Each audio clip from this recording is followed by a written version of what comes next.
Finalmente venci uma porra de uma dor de cabeça, consigo fazer as gravações do dia. Vamos comentar Promised Neverland, episódio 6. E tem uma coisa que muita gente comenta de Promised Neverland e que eu não pude comentar até agora porque eu não me lembro em detalhes do mangá. Como eu já falei várias vezes aqui, eu li todo o mangá pra bem depois do que vai ter a primeira temporada, que vai ter 12, 13 episódios, eu não lembro agora. Então ela vai até um certo ponto bem específico, eu tenho certeza que vai parar ali. E depois tem uma certa parte depois disso que a gente comentou no Shonen Quest. Eu li faz tempo a primeira parte, que vai ser a primeira temporada, eu esqueci de detalhes, eu realmente não lembro o que acontece. Eu lembro sensações. E, por exemplo, eu tinha a sensação da questão do traidor ser mais longa, ser um problema maior. Eu não lembro quantos capítulos, eu não lembro quantos... o que foi trabalhado na ordem do que, eu não sei se o anime tá mudando a ordem das coisas, eu não lembro, o que, mais uma vez, eu prefiro. Eu não quero ficar fazendo comparação mangá-anime, isso também não é uma comparação mangá-anime, inclusive. A questão é, as pessoas estão falando que ele tá rushado, o anime. Não sei se tudo isso que aconteceu em 6 episódios acontece em sei lá quantos, 4 volumes, não, com certeza não é. Mas eu vou dizer que eu achei rushado dessa vez por conta da questão do traidor, que, como eu disse, na minha cabeça parecia mais longo, e no anime é meio que um episódio trabalha o mistério de quem é o traidor e revela no fim, o outro episódio trabalha o traidor e meio que tá tudo bem, e nesse o traidor é citado, quer dizer, o traidor é citado, o fato de ele ser o traidor é apenas citado em um diálogo, que é o diálogo do Dom e da Gilda. E no meio desse diálogo o Dom fala: "E você era um traidor esse tempo todo?" Eu acho que o Norman fala: "Ah, mas ele fez isso pelo nosso bem." Então tá, né? Então é isso. O traidor foi um problema em um momento muito específico, agora já é solução e foda-se. E eu realmente achei todo esse processo apressado demais. Esse foi o único problema que eu tive com esse episódio, mais o Dom dando risada maníaca e dando soco na cara dos caras. Mas o Dom dando risada maníaca é mais um problema específico que eu tenho, porque eu odeio essas cenas! Isso é um clichê de anime tão besta, que chega um momento onde o personagem fica sabendo de algo que é muito chocante, e aí a mente dele quebra e ele começa a dar risada. Eu odeio isso, cara. É muito bobo. É muito bobo. Mas é mais uma coisa minha. Esses são os problemas que eu tive com esse episódio de Promised Neverland. Todo o resto eu gostei. E eu já venho falando disso faz um tempo também, mas eu acho realmente admirável o esforço que a direção desse anime faz para que os diálogos não sejam chatos de se assistir. Porque boa parte do que eles fazem em Promised Neverland, por um bom período, vai ter um clímax nessa temporada, que não vai ser diálogo. Mas boa parte do que eles fazem é só diálogo expositivo. Alguém faz uma investigação, aí eles se reúnem e falam o que eles descobriram e bolam planos. Às vezes a gente vê, aliás, às vezes a gente ouve quais são esses planos que eles estão fazendo naquele diálogo. Às vezes o plano é omitido para que ele seja realizado depois com um certo mistério e tudo mais. Mas é só isso que eles fazem. E esse anime se esforça muito para isso não ser a coisa mais chata do mundo. O episódio passado para mim foi muito ruim porque rolou pouco esforço. Esse episódio tem um esforço muito grande, principalmente nas transições de cena. A primeira metade desse episódio pra mim é ótima, porque ele faz um paralelo. Ele, ao mesmo tempo que tem o Dom e a Gilda, depois do... Eu falei pra vocês, né, no vídeo passado, que o cliffhanger ia ser uma bobagem. Eu supus que seria o Ray ou o Norman e foi só uma outra criança falando: "Ah, eu tô me escondendo, tô brincando, esconde". Tem o Dom e a Gilda descobrindo coisas no porãozinho lá, no subterrâneo, na salinha secreta da mamãe. E o Norman, Ray e Emma descobrindo coisas na biblioteca. E eu gosto desse paralelo porque enquanto o grupo Norman, Ray, Emma tá descobrindo coisas que trazem esperança, eles descobrem novas informações e isso traz novas possibilidades, o Dom e a Gilda estão descobrindo o que a gente já descobriu, né? Então, talvez seja uma revelação um pouco mais fraca, porque é uma grande revelação pra eles que a gente já sabe tudo. Então, não tem tanto impacto assim, mas pelo menos eles conseguiram fazer que esse momento tivesse algum peso pelo contraste. Como eu disse, de um lado, descobertas que trazem esperança, do outro, descobertas que trazem desespero. E quanto mais eles descobrem lá, mais eles ficam malucos, enquanto a gente tem a situação do Ray, Norman e Emma ficando cada vez mais empolgados. Mas as transições das cenas eu achei muito criativas. Eu até anotei algumas, porque senão eu vou esquecer, que eu achei muito legais. O Norman, o comecinho do episódio começa com depois do cliffhanger lá, da resolução do cliffhanger, começa com uma tomada girando entre os três, né? Norman, Ray e Emma. Depois tem o Norman andando até a janela. Passa pela Emma, quando ele chega na janela, a câmera gira e ele olha pela janela. E quando ele olha pela janela, ele tá falando, se eu não me engano, de liberdade e de escapar. Então, janela, um mundo lá fora. Então essa transição foi bem legal. Um momento que o Dom tá acendendo uma luz no porão e quando ele acende o fósforo, corta para uma luz acesa, mas essa luz é da biblioteca, então você tem esse corte dinâmico. A biblioteca também, a câmera girando na biblioteca e mudando de ângulo 3 vezes, que é um pouco mais afastado, depois um pouco mais próximo, depois um close no Norman, é bem legal.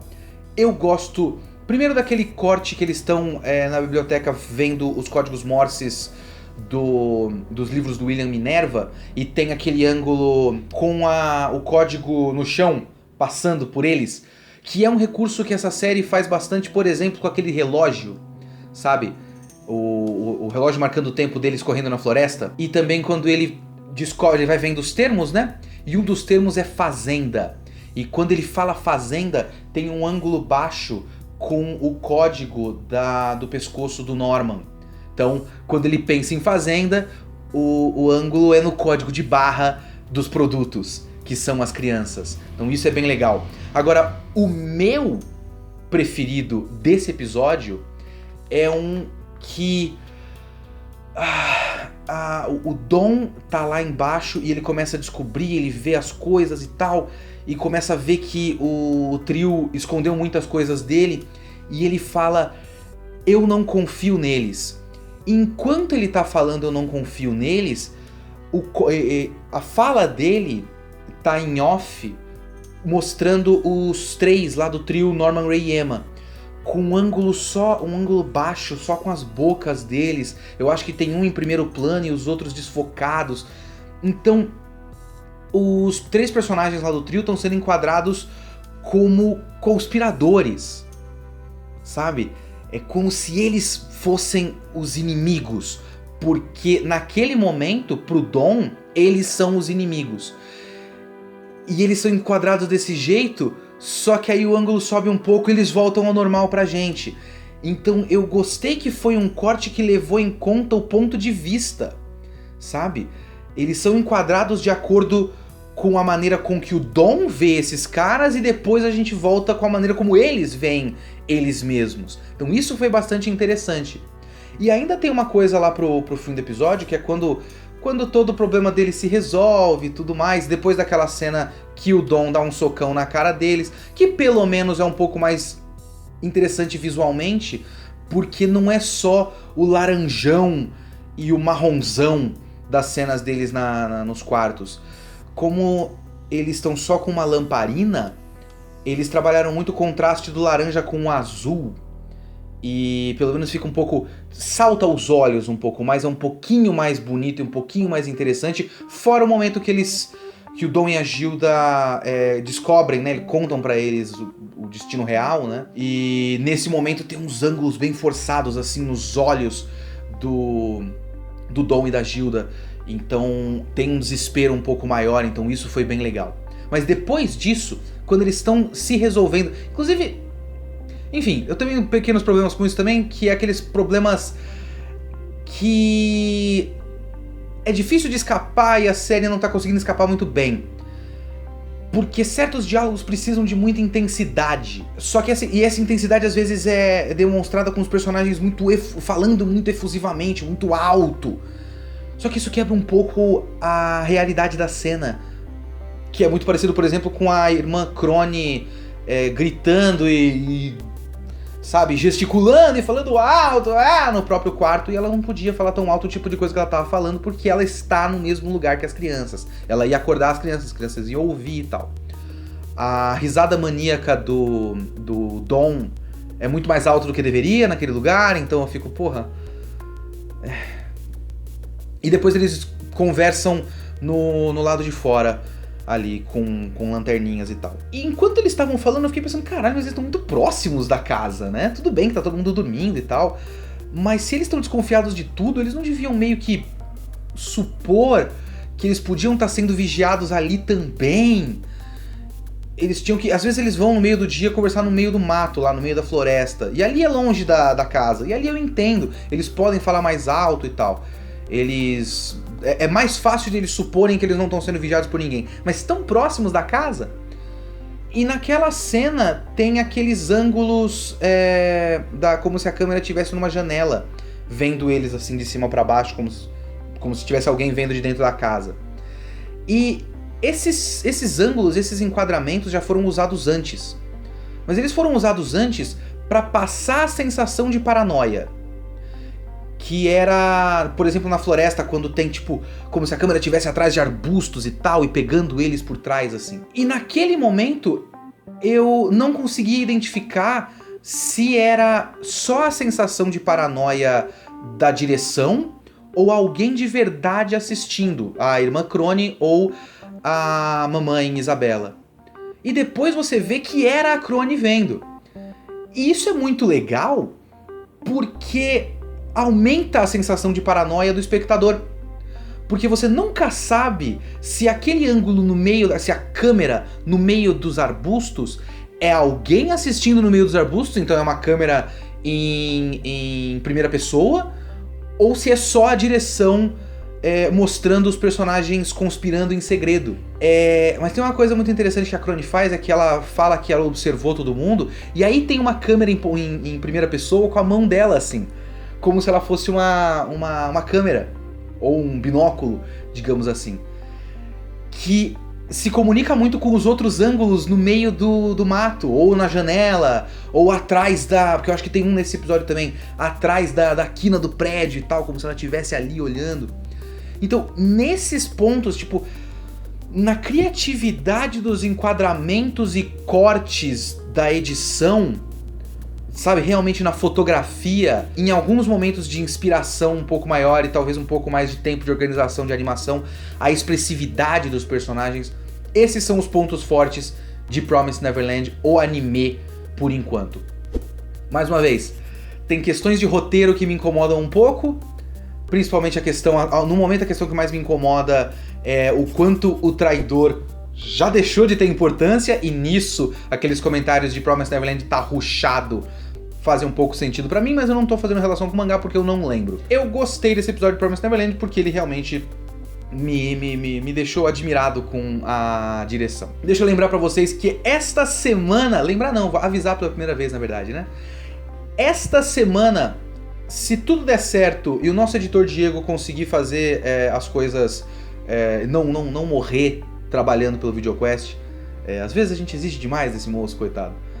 Mas essa semana tem VideoQuest 88. Mas ó, a gente tinha escolhido um tema que era perfeito pro 88. E aí a gente não conseguiu gravar a tempo, mas a gente tinha um outro VideoQuest gravado de reserva, veja só você. Porque aqui tem planejamento, rapaz. E de qualquer forma é um ótimo tema. Então esta sexta-feira, se tudo der certo, VideoQuest 88... Náusea, o filme de Hayao Miyazaki, Náusea do Vale do Vento, mais um Miyazaki no VideoQuest. Eu espero que vocês curtam o vídeo, sexta-feira vai estar no ar, e fiquem de olho, eu quando o vídeo chegar, eu peço para vocês compartilharem o vídeo para espalhar os videoquests numerados, que esses são os vídeos que a gente se dedica bastante e quer que dê certo. Muito obrigado a todos. Falou!